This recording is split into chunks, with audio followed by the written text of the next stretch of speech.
va parler de The Voices. Donc c'est un film de Marjane Satrapi avec Ryan Reynolds, Gemma Arterton, Anna Kendricks et d'autres. Et voilà, et d'autres dont on n'a Et pas beaucoup. un chat et un chien. C'est ce qui est important.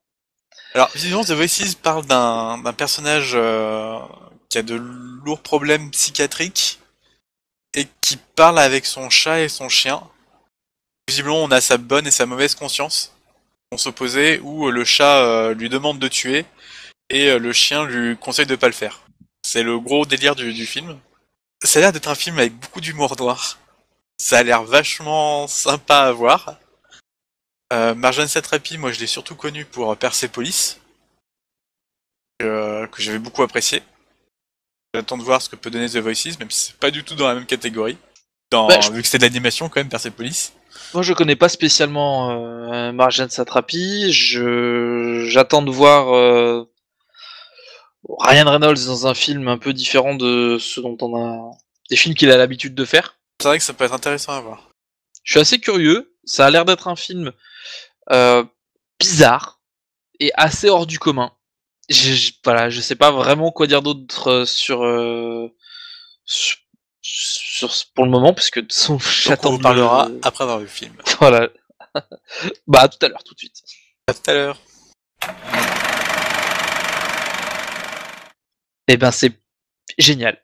C'est tout ce qu'on attend tout ce qu'on attendait de ce film, en fait. On y a droit. On y a droit, et même plus encore. C'est vraiment quelque chose d'extraordinaire, d'à la fois drôle, très très drôle sur les situations qui sont complètement décalées, et aussi bien dans l'imaginaire du personnage principal qui du coup par ses problèmes psychologiques. D'ailleurs, je tiens à signaler, Ryan Reynolds est exceptionnel dans ce rôle de sociopathe, psychopathe, enfin un peu naïf. Parce que clairement c'est ça, c'est un personnage naïf avec une conscience, mais qui a de gros problèmes psychiatriques. C'est-à-dire le gars est clairement schizophrène jusqu'au bout. Hein. Clairement, son chat et son chien ne parlent pas vraiment. Hein. C'est vraiment sa propre conscience qui s'exprime par ses propres voix en fait. Ouais. Il entend des voix. On apprend d'ailleurs que sa mère elle-même avait des problèmes psychologiques du même ordre. Elle entendait des anges. Donc il entend des voix donc qui sont interprétées par ces animaux, mais pas que. En fait, c'est-à-dire que à d'autres moments dans le film, il y a d'autres à un autre moment, on peut en parler, il renverse un cerf et le cerf parle. Parce que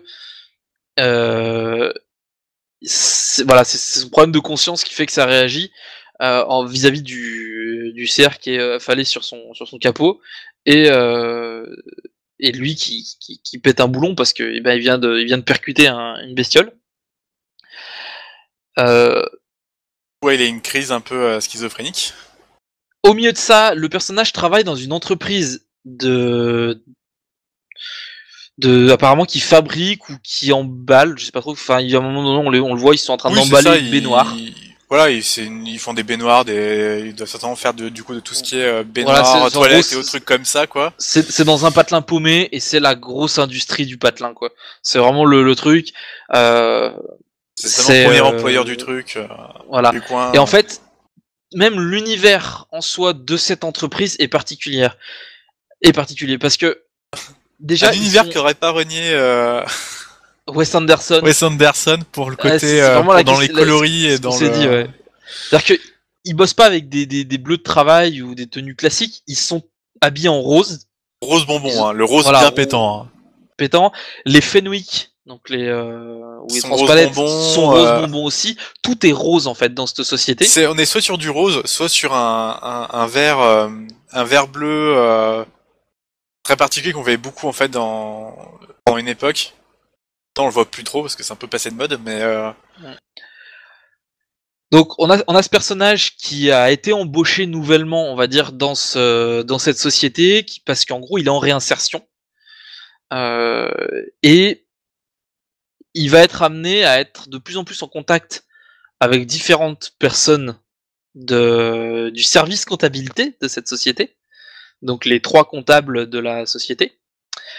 Et plus Et particulièrement l'une d'elles, dont il tombe Fiona, qui est bah, du coup il une est anglaise amoureux en immigrée aux fait, tout États-Unis, simplement. Mm. dont il tombe un peu amoureux très rapidement.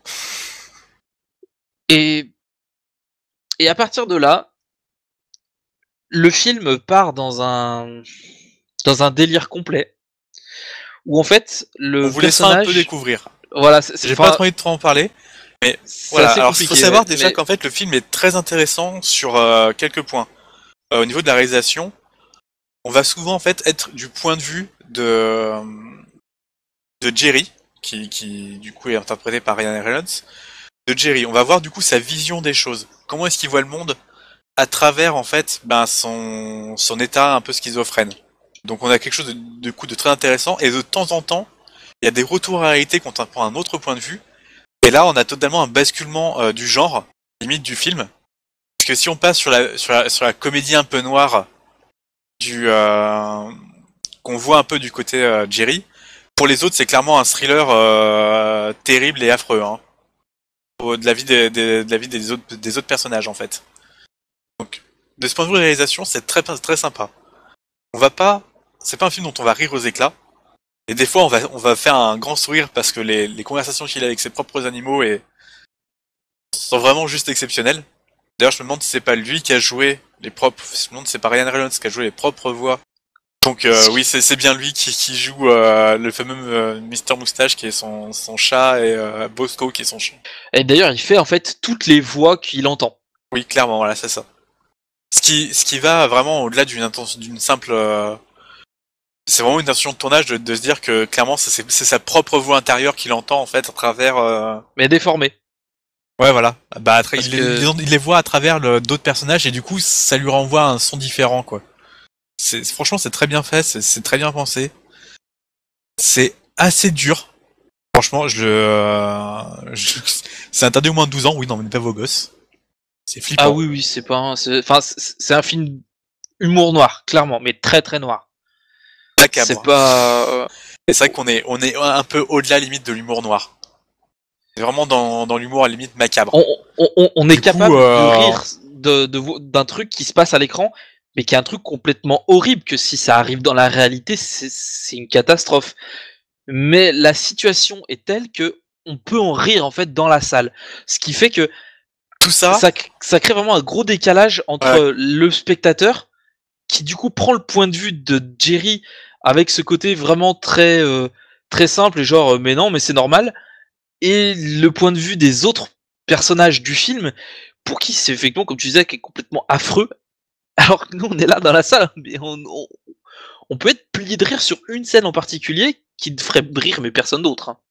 Et que dans n'importe quel autre film on ne rigolerait pas, mais voilà, d'un là point de vue de réalisation, franchement c'est bien amené. On voit du coup un style particulier, cette rapie, pour cet humour noir assez étrange. Et du coup, voilà, opposer cette vision des choses rend le film très intéressant. Et c'est un film intéressant aussi, je trouve, vis-à-vis de la schizophrénie et ce qu'elle représente du coup pour ces personnes. Je trouve qu'on a c'est pas une belle image, on a une image intéressante de la schizophrénie. Très intéressante à voir. parce qu'on ouais, on a le point de vue du coup du malade et non pas du médecin ou de l'entourage. D'ailleurs, on le voit des fois qui parle avec son psy, et c'est des échanges qui sont intéressants à suivre. D'ailleurs, je suis assez curieux de savoir comment Satrapi a pu rendre une telle image sur la schizophrénie, parce que c'est très compliqué d'en parler quand on la vit pas personnellement. Donc, est-ce qu'elle a interrogé des Je sais pas schizophrènes en du fait? tout. C'est curieux parce que ça renvoie quelque chose de particulier. Enfin, Ok, voilà, c'est un film très intéressant. Il vous plaira si vous appréciez ce genre de truc, mais c'est vrai que du coup c'est très bien fait, donc déjà ça c'est sûr. Après le sujet peut être un peu ambigu, voilà, si on n'aime pas trop l'humour noir ou les trucs comme ça peut du coup un peu repousser de traiter avec humour un sujet aussi dur. Que la schizophrénie et le meurtre. Ouais, moi je le conseille. Si ça peut Pareil. tenter de base, allez-y. C'est pas Si une vous mauvaise aviez un option. doute, allez-y. Si vous aimez pas les films Si de base, la un peu bande-annonce vous a dit malsains que et vous avez glauques, dit évitez. ça vaut pas le coup, n'y allez pas quoi. Voilà. Mais ouais.